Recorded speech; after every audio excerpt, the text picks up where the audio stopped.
Hello friends, welcome to our Soviet Journey YouTube channel.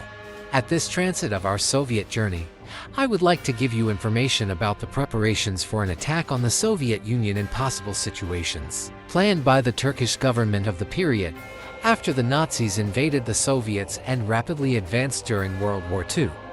The important question is, why didn't Turkey attack the Soviets despite making all the preparations during the Second World War? We will look for answers to this question in our video. In the summer of 1942, Turkey stationed approximately 750,000 soldiers on the border with the Soviet Union. Looking at the size of the number, it is clear how serious preparations have been made. At that time, the only thing left for Turkey to capture the Caucasus region, which was developing parallel to the Nazis' plans to destroy the Soviet Union, was the order for these soldiers to attack. Nazi attacks were getting harder in Stalingrad, and the clashes were continuing with all their brutality.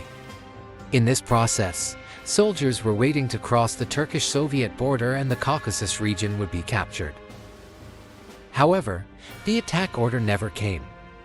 So why didn't it come?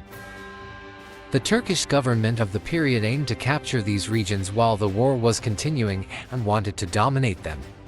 However, this did not happen. So what were the reasons why this attack order did not come true? Let's look for answers to all these questions together, refresh our memory about the developments that took place at that time, and take a look at the historical interpretations of why Turkey did not attack the Soviets or why it could not.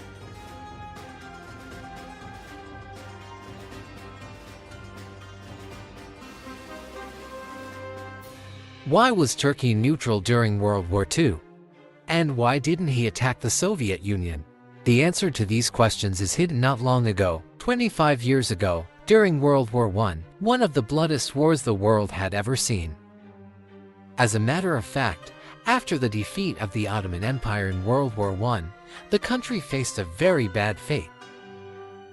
As a result of the peace agreement with the Allied powers, which won the war, the Ottoman Empire lost most of its territory and lost its former regional power. The winning states shared the Ottoman lands among themselves. In the following period, the new Turkey, which was established as a result of the Ankara government coming to power, abandoned the war policies of the past and followed a more developmental path, and instead of standing out in international politics, pursued a policy of balance towards all parties. The bureaucrats of Turkey, which was established through such a process and emerged from the war, must have foreseen that getting itself into war again after nearly 20 years could bring greater destruction. Because of Turkey's important position among all regional states, remaining neutral was the most important issue given to the politicians of the period. Because it was written in the past what kind of destruction the war brought as a result of sharp and belligerent policies. However, there was another phenomenon here, the anti-communist wave that has been in Turkey for a long time. As a matter of fact, anti-communist activities in Anatolia developed from the early 20th century and became more comprehensive in the 1920s. The Comintern delegate and founder of the Communist Party of Turkey, Mustafa Sufi, was murdered on January 28, 1921. In the years following this development, the Tahrir-i-Sukan law was enacted and all parties were suppressed. And then a widespread arrest policy known as the 1927 detention was initiated, and a widespread arrest policy was put into effect against members of the Communist Party of Turkey. Well-known socialist names such as Hikmet Kivil-Kimli, Nazim Hikmet, Zefik Husnu were tried and sentenced to prison terms. Hostilities regarding communist ideas were not an open policy to look good to the Soviet Union, but this was clearly seen when we looked at the domestic politics of the period.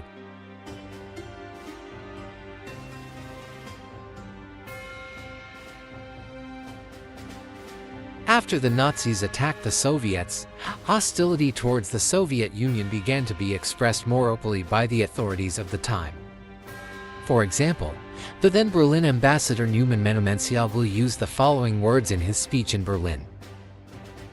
Turkey will definitely benefit from the complete defeat of Bolshevik Russia, both before and now.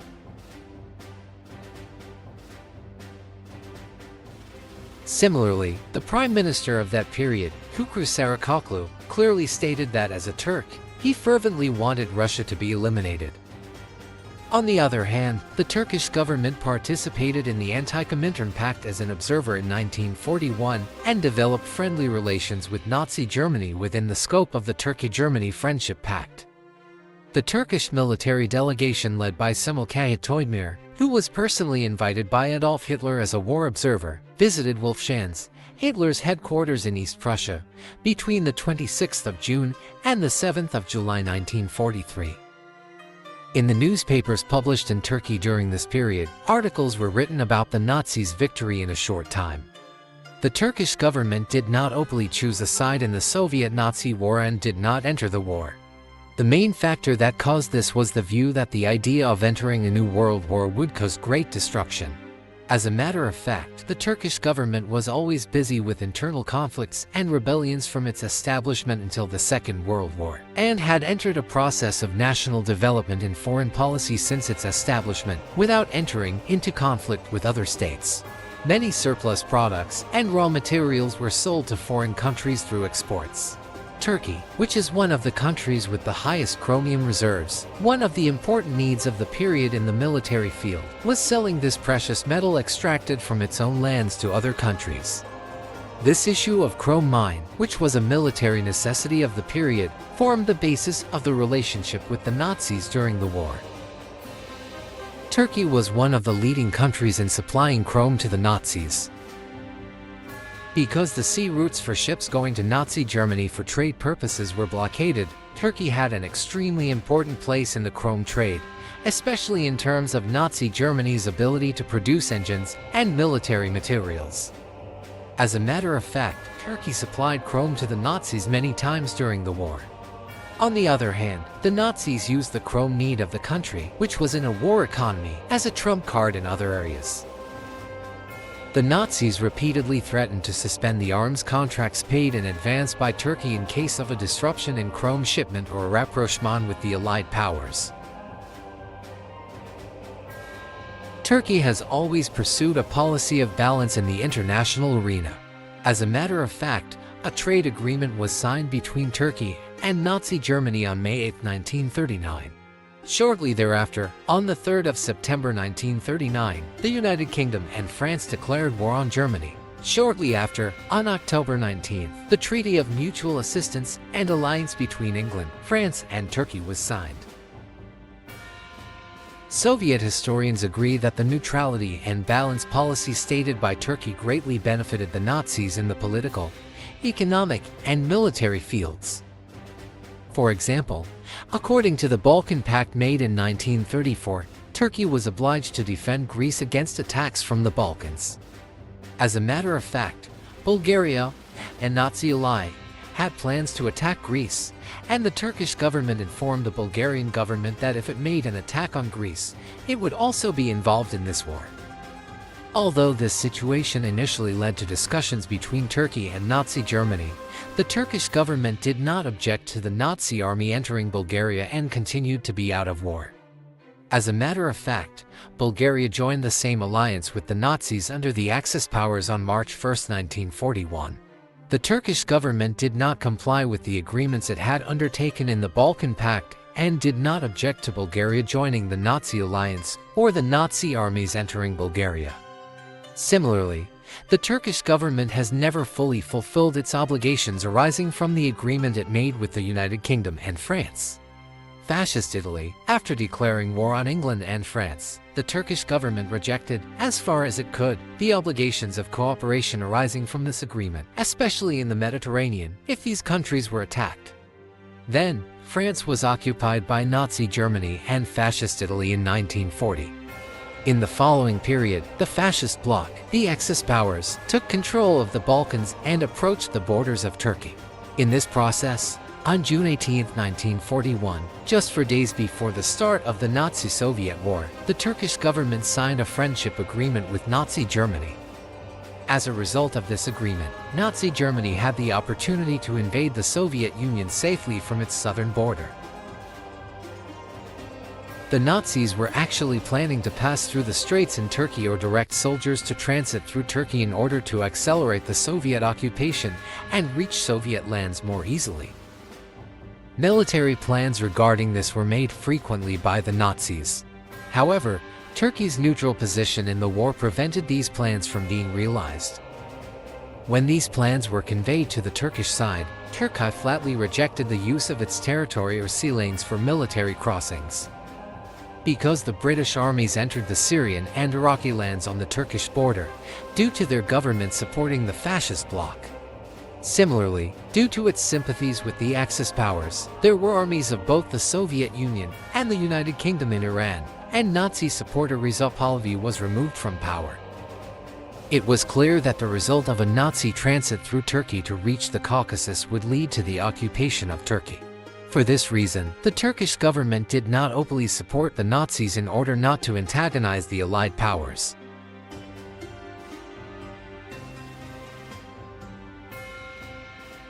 In 1942, while the war was continuing with the superiority of the Nazis and the Red Army suffered great losses as a result of unexpected sudden attacks, the Turkish government placed nearly 750,000 soldiers on the Soviet border.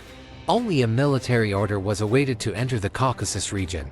Due to this development, during the most difficult periods of the Great Patriotic War against the Nazis, the Soviet military command had to keep a large number of its armed forces on alert, ready for war, on the Turkish border, in the Caucasus.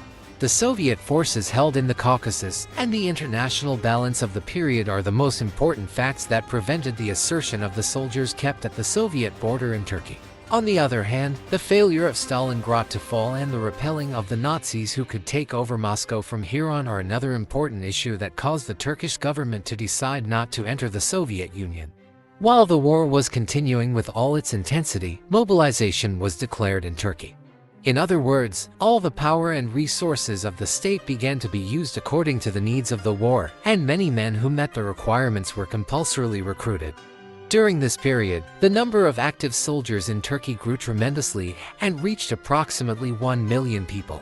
Considering that the population of the period was approximately 18 million, it is more clearly understood that this number corresponds to a very large number.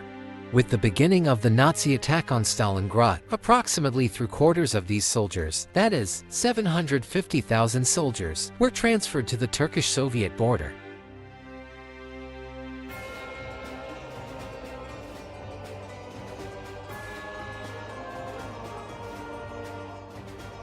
Historians generally state that the Turkish government made this move to have a say in the future control of all Caucasian lands, including oil fields. According to these comments, if there had been a defeat for the Soviets in the Battle of Stalingrad, the Turkish government would probably have ordered entry into Soviet territory and wanted to establish dominance there. Of course, the Red Army and the Soviet people would resist this invasion attempt, as in many other regions, and a major war front would be formed. On the other hand, it can easily be said that the US and the UK, the Soviet allies in the war, will also take a position against Turkey, and the war will grow much larger in a short time. Despite all these alternative history scenarios, the key question is, would Turkey attack the Soviet Union after the Nazis' victory at Stalingrad? We can only make guesses on this matter. Presumably the numerically superior Turkish armies would have captured the Soviet Caucasus. However, we can foresee that there will be a much larger series of conflicts as a result of these. The first thing that would happen, of course, would be that all Soviet people, who were already in a life and death struggle after the Nazi occupation, would organize great resistance against the occupation of their country. As a matter of fact, we can predict that this will happen from the hundreds of partisan movements that have emerged in Europe. Because the atrocities committed by the Nazis against the Soviet people greatly increased the sense of revenge in people. I even published a detailed video on this subject. You can watch it from the link at the top right. The brutal history of the Nazis will interest you. It is clear that this feeling of revenge against the Nazis will also be directed towards all Nazi supporters. Following the possible resistance of the people in the region, Soviet army units fighting on other fronts were shifted to the Caucasus, resulting in deep wars in these regions. Another important situation is the attitude of the Soviet allies in the war against the Nazis towards Turkey. Probably because the UK and the USA would label Turkey as siding with the Nazis, Turkish armies would have to fight on many fronts, not just in the Caucasus. Considering that the majority of Turkey's military population is on the Caucasus border, it would not be a wrong prediction to say that the remaining army of approximately 250,000 people will not be able to fight on the fronts in various regions of Turkey at the same time and will be defeated. As a matter of fact, UK troops were already present in Syria, Iraq, and Iran on the southern and eastern borders. In such a war scenario, the Turkish army would have to fight in these regions as well as face attacks from the west by other allies such as the USA. As a matter of fact, in such a situation where the Soviets are likely to advance towards Turkey in the Caucasus as a result of the growth of the war fronts and possibly as a result of the Turkish government's decision to shift its soldiers in the Caucasus to other regions, the most plausible scenario is that Turkey will be caught in conflicts on all sides. Considering all these options, it is clear why Turkey did not attack the Soviets. Historians generally state that the Turkish government played by its own rules throughout the war, always trying to side with the strongest, but at the same time trying to avoid making a fatal mistake. The defeat of all 33 Nazi divisions under the command of the famous Nazi commander Friedrich Paulus in the Volga during the Battle of Stalingrad had a great impact in Turkey. According to Soviet historians, the rulers of the period blamed Marshal Fevzi Çakmak to save their own prestige. Paris newspaper L'Ordre wrote the following on the subject in July 1946. In 1942, the Allies knew that Turkey intended to attack the Russians if they could not hold on in Stalingrad, but when Paulus laid down his arms, İsmet İnönü found a scapegoat. Fevzi Çakmak made this attempt. He was accused of doing this without consulting the government and was retired because he turned 70. The superiority of the Allied powers in the war also affected Turkey-Nazi Germany relations, and on April 20, 1944, all chrome shipments to the Nazis were stopped. The Nazis' reaction to this was to send a note through the ambassador. Then, in August 1944, Nazi Ally Bulgaria also withdrew from the war and Soviet troops entered the country. Parallel to the fact that the Soviet armies were now on Turkey's northwestern border and the Nazis were defeated on all fronts, the Turkish government announced that it had cut off all relations with the Nazis and their ally, the Japanese Empire. Yes, friends. I wanted to give you information about the details of a possible historical process related to World War II, and also convey to you the possible consequences of this process. What would be the impact of a possible war between Turkey and the Soviets in the Caucasus in World War II? I ask you this question. Write your comments below. This decision, which could turn the country into a war zone, was never taken, but the chain of events we describe in the video has taken its place in history forever. Do you have anything you would like to add on the subject? Your opinions are of course important. Write your comments on the subject in the comments section below and let's discuss it together. I am preparing many videos about the Soviets and world socialist movements. You can access all our documentaries from the link on the top right. Please do not forget to subscribe to our Soviet Journey channel to be informed about new videos. See you again, goodbye for now.